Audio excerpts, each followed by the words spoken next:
अभिमन्यु अर्जुन और सुभद्रा के पुत्र द्वारका में पले बड़े।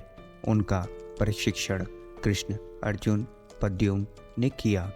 उनकी वीरता और युद्ध कौशल उन्हें अपने पिता अर्जुन के समान महान योद्धा बनाता है। अभिमन्यु ने अपनी माता सुभद्रा के गर्भ में रहते हुए अर्जुन से चक्रव्यूह में घुसने का तरीका सीखा। दुर्भाग्यवश बाहर निकलने का तरीका वह नहीं सीख पाया।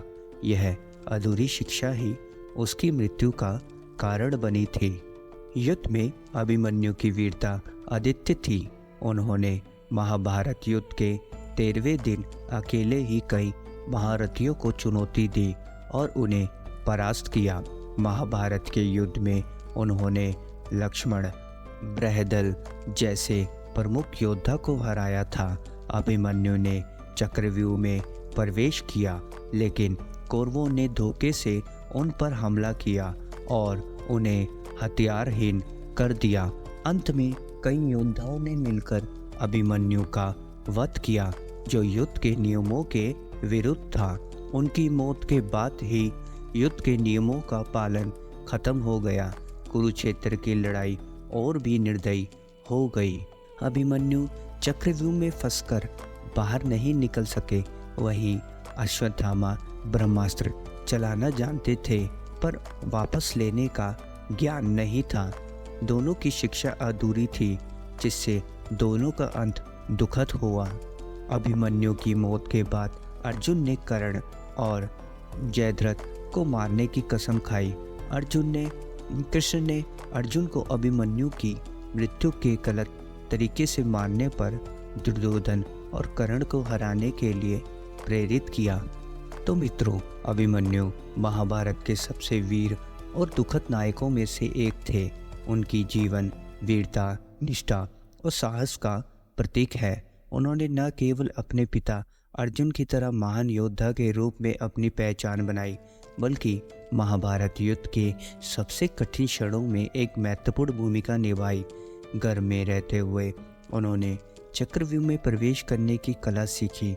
जब उनकी माता और पिता अर्जुन युद्ध के बारे में विचार विमर्श कर रहे थे और अर्जुन सुभद्रा को चक्रव्यूह के बारे में बता रहे थे, तब गर्भ में अभिमन्यु ने सारी शिक्षा ली।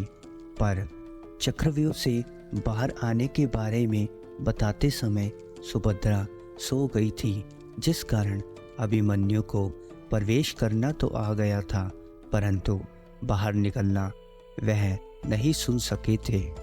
16 साल की उम्र में ही उन्होंने महाभारत के 13वें दिन कौरवों के महारथियों को अकेले चुनौती दी और अनेक योद्धाओं को परास्त किया।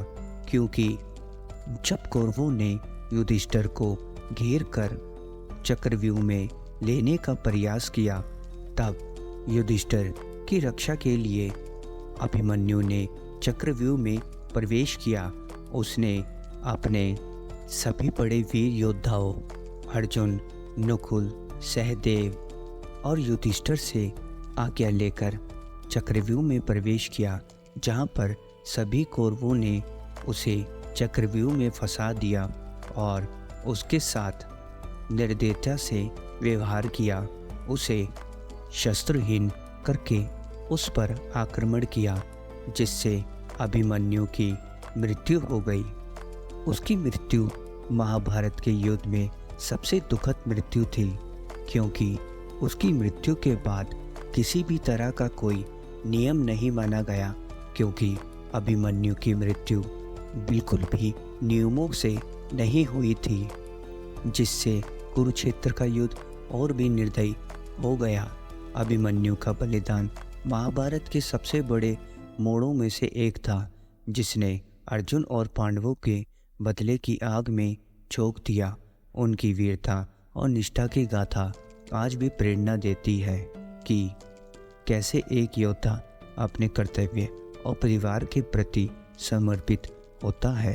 कुल मिलाकर अभिमन्यु की कहानी हमें यह सिखाती है कि जीवन में ज्ञान और शक्ति के साथ साथ संयम और पूरी शिक्षा का होना भी जरूरी है।